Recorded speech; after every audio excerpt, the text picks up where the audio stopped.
Incwadi yokuqala kaJohane, isahluko sesithathu nevesi lesine ifundeka kanje. Bonke abenza isono bayeqa nomthetho, ngokuba isono singukweqa umthetho. Wamukelekile kumnikelo. Ezweni eliqhubeka lifiphaza imigqa phakathi kokulungile nokungalungile, izwi likaNkulunkulu licacile futhi alintengantengi. Encwadini yokuqala kaJohane, sibhekene neqiniso elibalulekile. Isono asilona nje iphutha noma ukushelela. Siwukungabi namthetho. Akukhona nje ukwephula imithetho. Iphila ngokuhlubuka sona kanye isimo negunya likaNkulunkulu.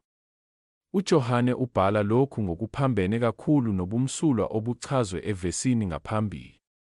Lowo ohlala kuKristu, omazi ngempela, akakwazi ukuqhubeka esonweni sangamabomu, esingaphenduki.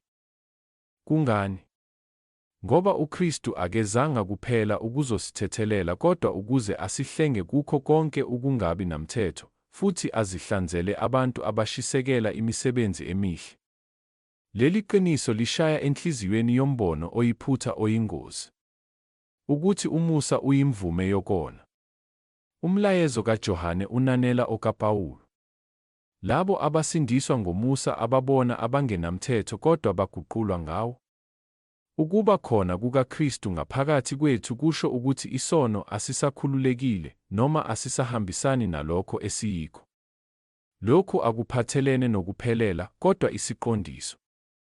Labo abazelwe nguNkulunkulu abakwenzi umkhuba ukona.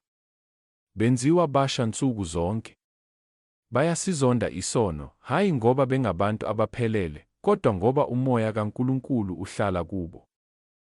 Izinhliziyo zabo azisekho ekhaya ekuhlubukeni. Izwi likaNkulunkulu, nakuba lihlekwa futhi lenqatshwa yizwe, lihlala liyisisekelo sethu esingenakunyakaziswa. Ayisoni isono ngoba ikhuluma iqiniso. Iqiniso elisikhululayo. Nakuba izwe lihlekisa ngezinga likaNkulunkulu, thina esikholwayo siyazi ukuthi izwi lakhe liyingcebo elembula indlela yokuphila nokulunga.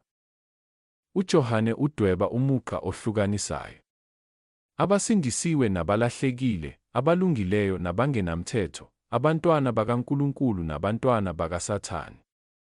Akuwona amazwi ethu, kodwa ukuhamba kwethu okuveza ukuthi singobani. Ake sizihlole. Sihlala kuKristu na? Ingabe sibalekela isono noma sidlala ngaso?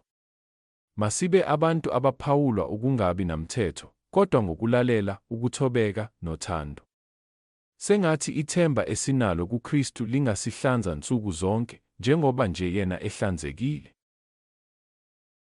Asikhuleke. Baba osezulwini, siyabonga ngeqiniso lezwi lakho nangomusa osihlengayo ekungabi namthetho. Ngisize ngihambe ngokulalela, hayi njengomuntu othatha umusa wakho kalula, kodwa njengomntwana okuthandayo futhi okuhloniphayo. Hlanza inhliziyo yami, uqinise izinyathelo zami, futhi uvumele impilo yami ibonise ukulunga kukaKristu. Kwangathi abaningi abasahamba ekuhlubukeni bangadonseleka eqinisweni lakho, futhi basindiswe ngomusa wakho. Egameni likaJesu, amen.